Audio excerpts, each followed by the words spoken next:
Being 6 weeks away from Andor Season 2, Disney has been marketing into light speed, which means we've been getting even more insight from the cast, crew, and especially the creator, Tony Gilroy. This week, Tony Gilroy dropped some bombshells about the challenges that came with making Andor's second season, how it'll differentiate from season one, as well as working around and working with pre-established Star Wars canon. With these differences and challenges kept in mind, can Tony Gilroy make Season 2 as perfect as Season 1 was, if not even better? We think so. Let's talk about it.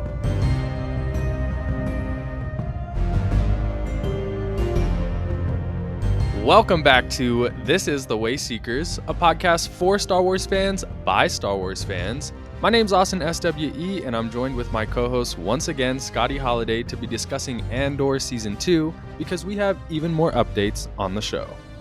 Yeah, and it really feels like Andor is starting to rev up right now. We've got that awesome special look trailer, which I was really excited about. We've gotten interviews with Tony Gilroy, which we're going to get into. There's so much, it's really revving up with the marketing right now. It's feeling real. Yes. And I think one of the most intriguing differences with Season 2 compared to Season 1 is that Season 2 has to go into actual Star Wars canon. There's certain things that have to happen this season. And that was one thing I feel like Tony Gilroy was very not against in season 1, but he was very we're not doing cameos. We're not doing that. This is just my story. But now he kind of has to play in that Star Wars sandbox. So while I think season 2 is going to be really, really good, I'm very interested to see how he pulls it off. Yeah, I 100% agree with you. It is going to be interesting because, like you said, the season 1 didn't have these big moments, these big cameos, and the characters that were returning were just naturally integrated into the story. And even though season 2 is going to have way more, I still really think that they're going to easily be able to do that because Tony Gilroy actually talked about that in this interview. He said, I get those 5 years. So in those 5 years, there's a couple really big. You map it out on a calendar, on a piece of paper. Okay, here's where I'm going to go. Here are my 4 blocks. Here's where these things happen. Mon Mothma leaving the Senate is canonical. There are a couple of other events in here. The development of Yavin is canonical. Obviously, the discovery of the Death Star and whatever intelligence there is, espionage that leads to the beginning of Rogue One is canonical. I had to get all those things in. And I'm intrigued to see how all of that can be implemented. And it's interesting, too, because we know that season 2, one of the biggest parts of it is going to be the Ghorman Massacre. The Ghorman Massacre is a canonical event. It's in canon, but there's no details about it. It's literally only been mentioned. So it's like there's this canonical element that he's able to include, but make it his own. And that's what's really intriguing to me. And he even mentioned that. He said, Ghorman, interestingly, is canonical, but completely undescribed. It's a total blank slate. There's also a bit of confusion about the Ghorman Massacre and what is the Ghorman Massacre. There's a lot of confusion within the canon, so it was an opportunity to rebuild in a really significant way. It's a very significant part of our show that can do a lot of different things for us. So I'm very interested to see how the Ghorman Massacre is implemented. And he also says that it's going to be carried out over 5 different episodes and that the Ghorman Massacre is really the main focal point of season 2. What do you think about that?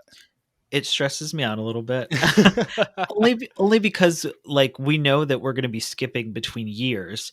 So I'm if this is going to be over 5 episodes, it's going to take place in 1 year and then it's going to be happening again later, which I feel like the easiest way is you kind of show where the citizens have gotten to the point where they're kind of had enough and they start having almost like with season 1 where we start seeing these little pockets of rebellion and then maybe skip to the next year. And it's been a year of, the Ghorman people protesting. And now we're gotten to the point where enough is enough. And that's when the massacre happens. I assume that's how it'll happen, but I am very interested because we've talked about this before. We want all the Andor as much as possible. Right. So I just want to see as much as they can squeeze into these 12 episodes. I think it's really funny when Tony Gilroy mentions that oh yeah, the Ghorman Massacre is a thing, but it's basically like a sandbox. It reminds me of what the Clone Wars were in the original trilogy. And obviously George Lucas had an idea. We don't know. Well, and you might know, I don't know how much of his original Clone Wars ideas actually became what the Clone Wars were, but it was still a situation where all the expanded universe and stuff, they made these Clone Wars stories. Yeah, like you said, it's a very important piece of Star Wars history, I think. I mean, think of how many Cantina aliens there were in A New Hope that we've Mhm. now seen like their entire fucking world. Like think Yeah. of the Twi'leks in Return of the Jedi. They were just some dancers. And now we Mhm. have Ryloth with like huge political movements in there. We see Ryloth throughout the history of Star Wars so much. It's like a Mhm. main focal point, and it all came from one dancer in Return of the Jedi. It's such a Star Wars thing, and it's so interesting because as we kind of touched on before, Tony Gilroy kind of has this reputation of like, I hate Star Wars. I'm not here for Star Wars. I'm here for a good story. Yeah. And a lot of that is usually not against him. Like people actually say that that's something they like about him, that he's here to tell a story rather than work within the Star Wars sandbox. But it's things like this that he says that makes me feel like he gets it. He gets it on a deeper level than you'd actually think he does. He just understands what's actually important, and he's not here to be like, oh, there's this character everyone wants to see, so we're going to bring that character in. It's much more thought out with Tony Gilroy. Yeah. Um, However, if we don't get Bail Organa, I will be mad. But That's that's the the thing, is I feel like Bail Organa could so easily be intertwined into like the politics of Andor that something like that makes sense. No, I completely agree. You could almost say it's the same thing for Cassian, the character, and Mm-hmm. the Andor series. Maybe that's a little meta, Yeah. but like we got to meet him at the end of his story essentially, Mm-hmm. and now we're literally going back and filling in the pieces of the really what is the phrase he uses in Rogue One? He's like, I did some terrible things for the rebellion or whatever. We're getting to see those now. Yeah. And I'm excited for it. And speaking of characters that are coming in that actually make sense, K2 fucking Mm, SO. I was thinking about it today because I turned around and I saw my K2SO Funko Pop, and then I started thinking about 2016 and how excited I was for Rogue One and how much I loved Rogue One. I kid you not, when I got the Blu-ray, I watched it every single day. K2SO at that point was my favorite droid. K2SO today is still my favorite droid, and the fact that we're going to get such a like humorous, sassy character in this very yeah. serious world of Andor, I'm Mhm. so interested to see how they handle it. And let's not act like the humor is going to be taken away, because I know you saw that shot. You mentioned it in your season 2 video about K2SO slapping someone across the frame, and I'm like, yeah, yeah, we're Tony Gilroy understands K2SO. I mean, that's his baby. Tony Gilroy worked on Rogue One. So I'm so excited to see K2SO. And he even mentioned in the article, he said, yeah, man, the bar is high. I knew it. Just by delaying it off the first season, the controversy of that. Nobody was happy about that. I don't think Disney was happy about that. I don't think the fans were happy about that. But there was a reason for it. A really, really good reason for it. But it does mean that I definitely have to deliver on the meet cute. So we'll see how it goes. We're happy with what we have. Okay, what the fuck is a meet cute? I was wondering the same fucking thing, but let's not focus on that. Let's focus on the greatness of what he's saying here, because when Andor was announced, it was announced as in 2018 as a spy thriller with Yeah. Cassian and K2SO. Like K2SO was the main focal point. I'm pretty sure they even showed like a very early scene of the original Andor at Celebration in 2019. It was just like a visual effects shot with K2, Oh yeah. and he was like being funny. I almost think that it wasn't meant to be like a serious thing, but either way, we know he was supposed to be in season 1 and they delayed it. And I already knew that it was for good reason, but it is nice to hear that Tony Gilroy was saying it's for good reason. Oh, yeah, for sure. And I'm excited to see him deliver because clearly he's made it a point that he knows he has to deliver. Mm-hmm. And because of the delay, he set this bar really high. I Mm-hmm. think I speak for both of us, if not the entire fandom, when we all were like, oh, K2's not going to be in Andor season Mm-hmm. one. Like, how can you not have Cassian and K2 together? Right. And then, there's the issues with retconning the comic that showed their original meeting. Mm-hmm. And if it's going to play into that, which I didn't read the comic, I but I'm did, and it sure. was the worst choice I've ever made. I hope they retcon it, but All right, look at that. Imagine that. So you're gonna get your wish probably. I'm yeah. I'm I'm gonna be a little. I don't want to say anti K2SO, but I'm a little nervous our good boy B2 Emo is going to get sidelined. And I know you think Mhm, that he's going to become whatever programming in K2SO, mhm, but I'm like, I hope we get a little more B2. Like he has such a heart, and like he's a little anxiety dog droid, mhm. and like I'm going to I be sad think if we don't get more of that. Just a little bit, even if it's just for one arc, which I'm sure we will because we mhm, saw him in the trailer. yeah, So, that makes sense, and B2 Emo, I loved him in season 1 as well. If I'm being honest, I don't see him, either, like, making it past or surviving whatever arc that is with the grasslands. yeah. And honestly, I think if he does survive, it's gonna be a case where Cassian's like, "You need to stay here and protect Bix," or, you know, Cassian kind of trusting B2 Emo to, like, watch over Brasso and Bix and whoever survives, hoping they Yeah. survive. Yeah. Yeah. I think that that would be a good that'd be a good way, trusting him with something very important. Because you're right. Mhm. What is this clunky old droid gonna do, like, with the rebellion? They're not gonna put the Death Star plans or Right. whatever information they get in a Can little you fucking power stick imagine? into B2 Emo, and he's gonna slowly, like, try to run out, but he's gonna be Right. losing his charge, so, like, he'll start slowing down as they're trying to get away, like, and that would just be tragic. Right. You know, in a fantasy world, if everything was the way I wanted it to be, B2 Mo B2 B2 Emo. How do you say his name? I can't even. Did I just have a I say stroke? I say I'm pretty sure we've all settled on B2 Emo. B2 Emo. Okay, I don't know why I was about to say B2 EMO. Okay, if you Um just call him B. B. In a perfect world, he would make it to Yavin and he would be Cassian's astromech droid in a scene where Cassian's Oh my flying an god. X-wing. I know. That would be so cute. I would die. They'd have to retrofit the X-Wing to, like, actually fit him because he's a square. But, Mhm. it could You know, work. yeah, it's Star Wars, and I'm sure there's other boxed droids. Oh my god, no, that would be his, like, when you take your dog out, when you have to put it down and you take it on, like, a final, like, Oh trip no. before that would Oh be B's no. X-Wing, right? That is horrible. Tragic. My bad. Sorry.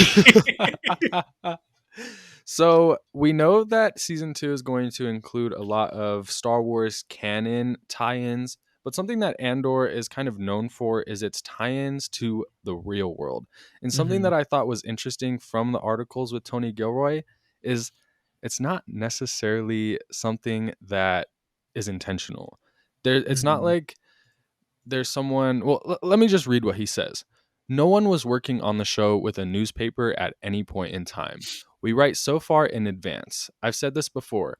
I've been a student of history as an amateur, a dinner table historian all this time, and it's nothing but revolutions and uprisings and people being swept into events that they weren't ready for and people assuming heroic roles that they never anticipated. Sounds like Cassian Andor.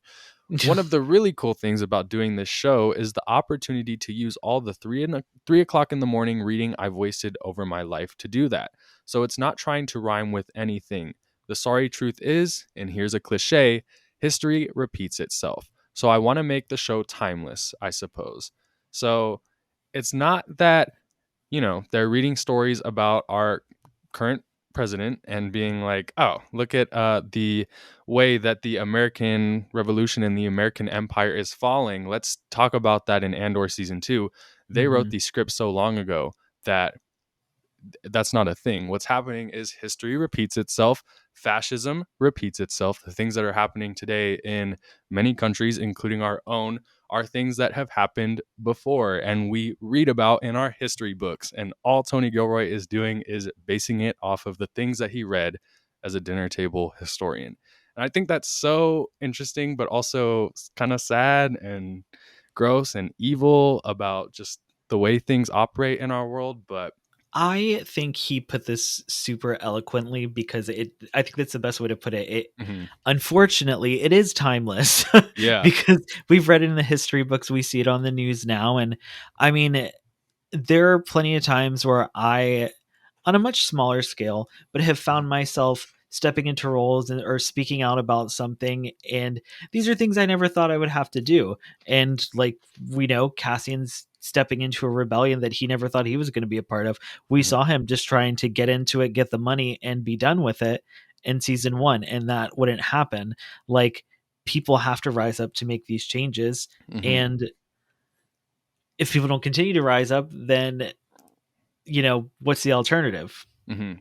Right. You know what I mean? And then I don't know. It's just so crazy to think about, and how Andor, both season 1 and most likely season 2, are going to parallel. So I don't want to say, well, they're going to But so have a very much. strong parallel, and Mhm. be so related to what we see going on. And I always like to think that I hope that people will recognize these, like Mhm. general public will recognize these things that are going on, who aren't maybe as politically active or Mhm. aware, and maybe help them to rise up, Mhm. per se, even if it's on a smaller level, just making them question things that maybe they didn't question before.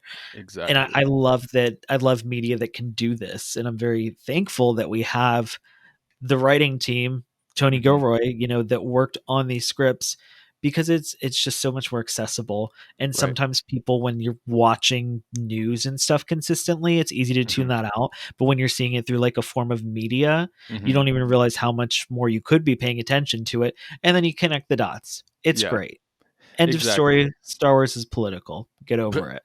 Absolutely, absolutely, and like you said, people a lot of the time see the things in Star Wars because they're so immersed within that story that they start to see the things in the real world. Like, if Mhm. you're rooting for the rebels or these people within the Star Wars galaxy that are basically just fighting for their right to exist, obviously you should be able to do the same thing in the real world, root for the people that are fighting for their right to exist. You know, Mhm.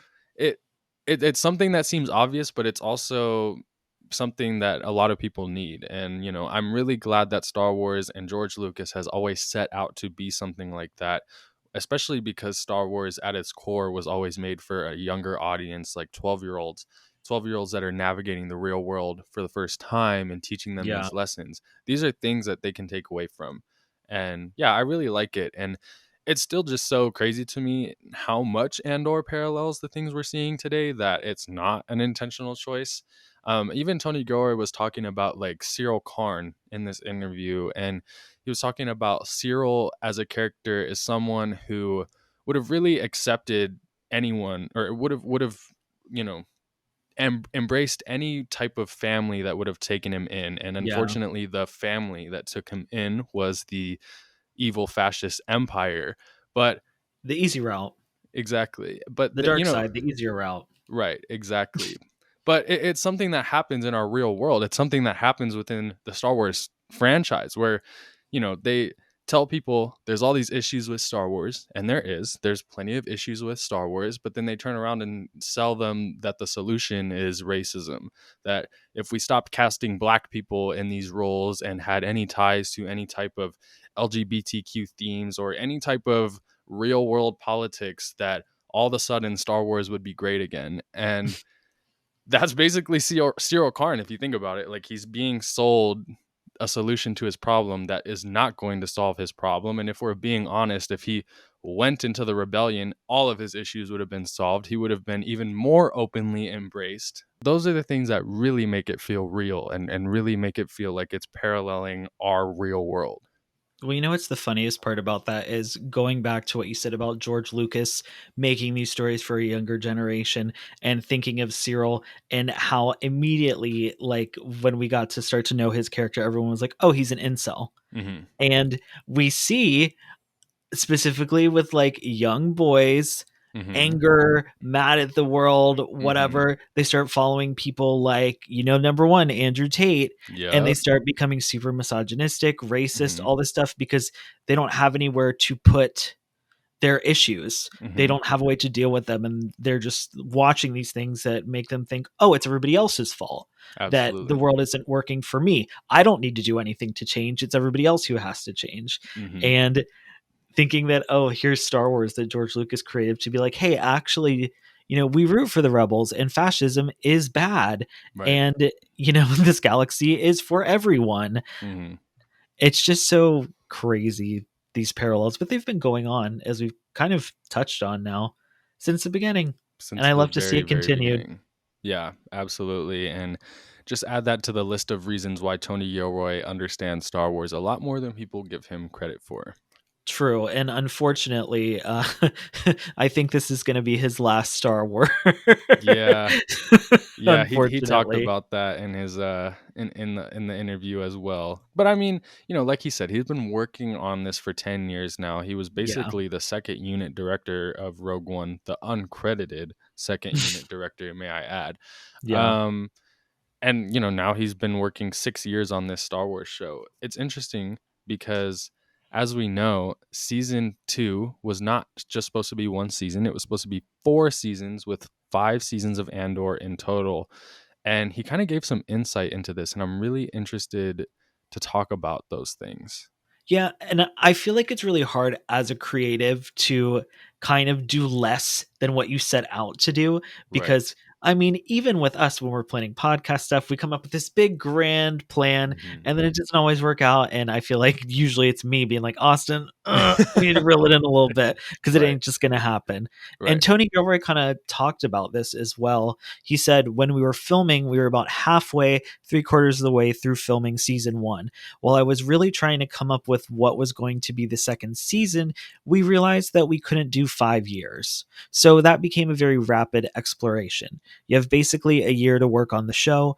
It was more about being able to make the show and pay for the show and get the budget for the show, because between the time that season 1 started and season 2 happened, the metrics and mandates of streaming had completely reversed, Hmm. which that is something that's so true because Hmm. Andor, correct me if I'm wrong, didn't Andor get announced around the same time, if not shortly after The Mandalorian? Yep. 2018, the same exact Because year. an Andor season 1 came out 2023, Two. 2022. End of 2022. Yeah. So there was already a big gap from the time they started this show and Hmm. when we actually saw this show. We Yeah. knew that Andor was going to be this big, elaborate, expensive show. Hmm. And I'm just happy that they were able to continue with it into a second season. I Hmm. think it's very interesting, as I said, as a creator, having to realize, oh, we need to scale it back because this just Hmm. isn't going to be able to happen. Yeah. I mean, think about it this way. When Andor was announced, there was no Disney Plus yet. In fact, it was just called the Disney streaming service when it was announced that it was going to be on the Disney streaming service alongside The Mandalorian. So, since that happened, we know that they fired the original writers, gave the scripts to Tony Gilroy, who then was like, oh, I could actually do something amazing with this character and amazing with these stories. And we're going to do that. But when the things like the script were greenlit, the budget was greenlit, because Andor is the most expensive Star Wars show, and I think it shows. All that was made before they even knew how much money they'd make from Disney Plus. They had Well, projections, I'm sure, and things like that, but they had no idea. and they've even talked about too that they were like dumping money into Hmm. streaming like at the beginning, Yeah. and how they realized, like you just said, that Hmm. they weren't making it back and they're still not making it back. Yeah. Yeah, exactly. I mean, if Andor season 1 was released like last year, like The Acolyte was, there would have never been a season 2. I mean, The Acolyte had a lot of viewers. It had a shitload of viewers, but it still was not enough to greenlight a season 2. And so it's just the huge difference between the era of streaming just from a year ago. Andor season 1 came out like you said in 2022. That's not even that long ago. That's barely even 2 years ago. And in that time, so much has changed with streaming where they're not making the money they need to from streaming. So they need to stop pouring millions and millions of dollars into these shows that aren't going to have a return. And yeah, it's definitely something that's interesting. But it's also, I think, the last thing Tony Gilroy was worried about, because he's also talked about, and even in this article, it's about the time. He's already had to dedicate 6 years of his life to 2 seasons. Imagine if he did Mhm. 5. This would have been at least a 10-year thing. Cassian Andor, mind you, is playing a character that he originally played in 2016. I don't Diego think, Luna ain't getting any younger. yeah, I don't think Peepaw Cassian, in 2030 when we're trying to go into the Rogue One era, is Oh going my to work out god. that well. Not without Botox. I think what's interesting is that season one played out as it would have either way. And Yes. now basically what we're getting is one season within 3 episodes. So it's really it's kind of interesting to think about like all the things that had to have been cut from 12 episodes to 3 episodes. And for me, I'm like, oh, I could never. Oh, there we go. That's why Reign we of the Empire. that's why we have these books. That's where they're going to put all the deleted stuff. But, as someone who's also technically a creative, I create things. The idea of cutting things out sucks, but Tony Gilroy Yeah. puts me to shame because he says, the idea of killing darlings always seemed like such a rookie thing to me, like something you get used to doing early on. I'm always happy when I'm cutting and editing, and so that's sort of a natural thing. There are places where there are things that we might have done that were economically impossible for us to do. So, in that sense, but no, it was mostly exciting to write it. It was mostly exciting to have the year-long gaps. None of us had ever had the opportunity to do that before, deal with that much negative space. So he puts me to shame where he's like, well, actually, we used it to our advantage. And the fast paced punching that we're going to have with season two, we're using it to our advantage. And I'm like, that's really fucking cool and good to hear because I think in anybody's mind, when you're hearing that 4 seasons is being condensed into one, you're like, whoa, whoa, whoa, whoa, whoa, whoa, whoa, whoa, whoa. And I think I've even talked about that on this podcast because, Mhm. as we said, we love season one. We want it to be just as good as season one, if not better. So, Mhm. how are we going to do that if you're cutting down the story so much? I But mean, Tony Gilroy's proven he's a professional. yeah. And as he said, like worrying about cutting out little things is such a rookie thing. Mhm. And it's so funny because I even find myself when I'll be editing, I won't cut something out and then I'll be editing and I'll just be like, you know what? Screw this part. We're Yep. just going to take it out anyway because Mhm. we don't need it. It's just extra. Right. And I love I love that he put it like that. I think it takes a specific level of a creator to be able to do that, to Mhm. focus on what are the most important things that we do need to focus on, and Mhm. to be able to cut out things that aren't as important while still telling a good story. And we Exactly. had season 1.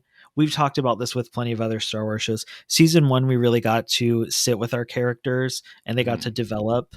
And now Right. season 2, the galaxy will open up and we Yeah. get to have a little more action this time around, but see these focus on the pivotal moments Mhm. that are really going to make or break our characters. And Right. he even touches on that too, talking about like it's not necessarily going to be a fun season, Yeah. but he hopes that we cry.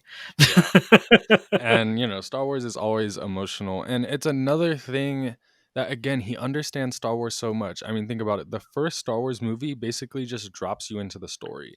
There's Yeah. all these, they allude to like the Clone Wars, like you mentioned earlier, or, the Jedi, but the Jedi are extinct now and there's only one Jedi left. And, you know, we're basically dropped into year 19 of the Galactic Empire. We missed so much, and yet I don't think anybody walked away from A New Hope originally feeling like it was incomplete or anything like that. Yeah. So, why was I ever worried that, oh, all these time jumps are just going to, make Andor less exciting?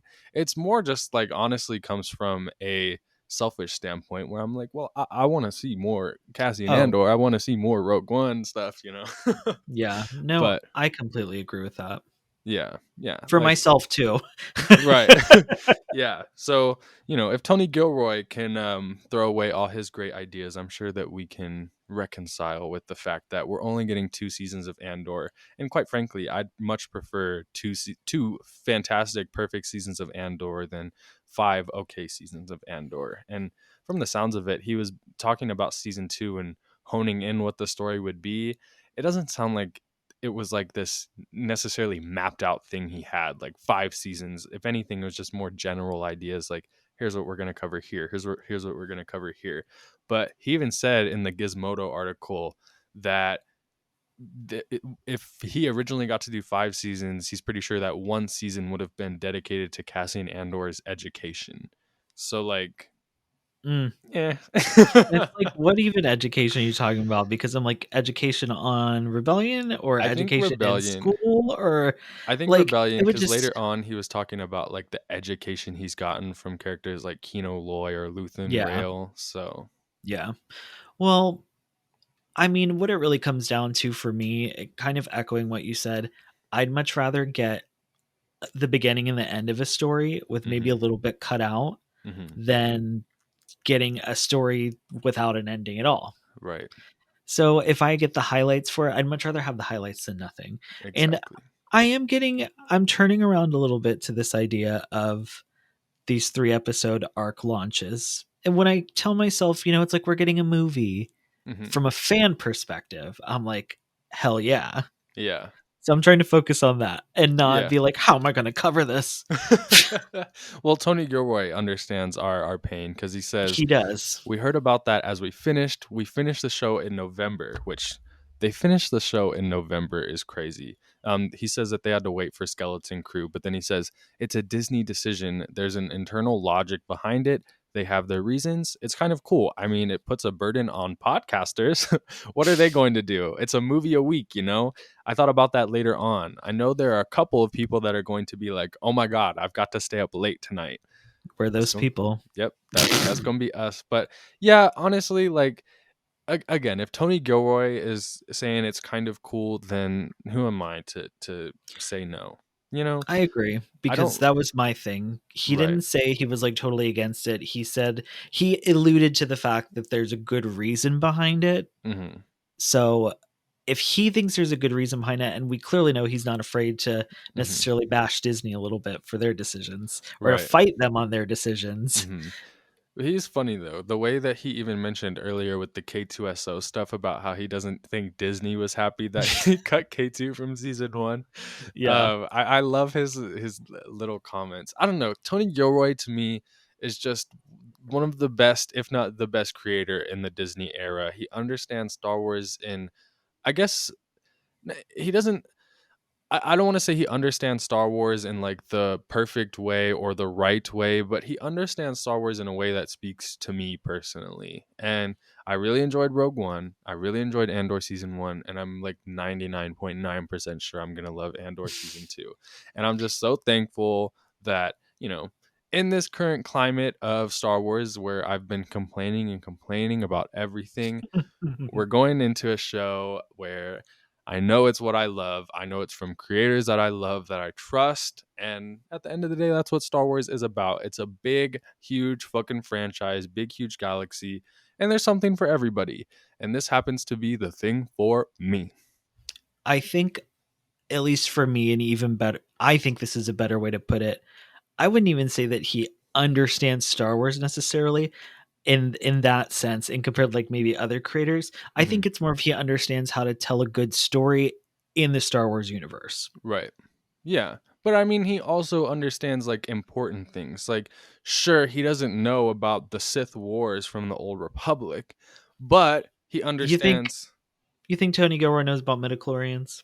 No, he doesn't. But he also but that to me when I say that he understands Star Wars, to Yeah, me, Star Wars isn't midichlorians or a I bunch know. of lore. Star Wars to me is a great story that parallels our real world, that is a good story for people that are coming into it, and also something that is unique and innovative. And Tony Yes. Gilroy is that. Tony Gilroy is all those things. So, yeah, Dave Filoni definitely understands like Star Wars lore more than Tony The Gilroy, but mythos, I think, is a better way to put it. yeah, yeah, exactly. And something that I'll never bash Dave Filoni for is his understanding and love of Star Wars. I mean, that man, before he was even hired for the Clone Wars, when he got the call to work on the Clone Wars, he was making a Plo Koon cosplay in his garage. So, I'm never going to bash that side of things. But to me, Star Wars isn't just the lore, it's also stories and storytelling and things like that. And so,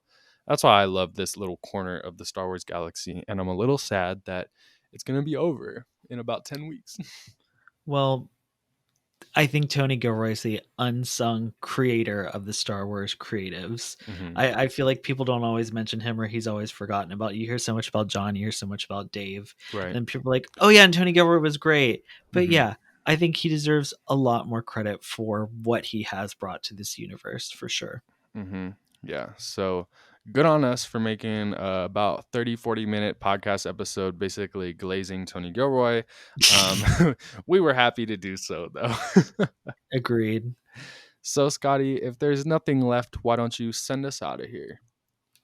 Make sure you follow us on social media or wherever you get your podcasts so you don't miss out on any of our episodes, including our Andor coverage. Thank you all so much for watching, and as always, may the Force be with you.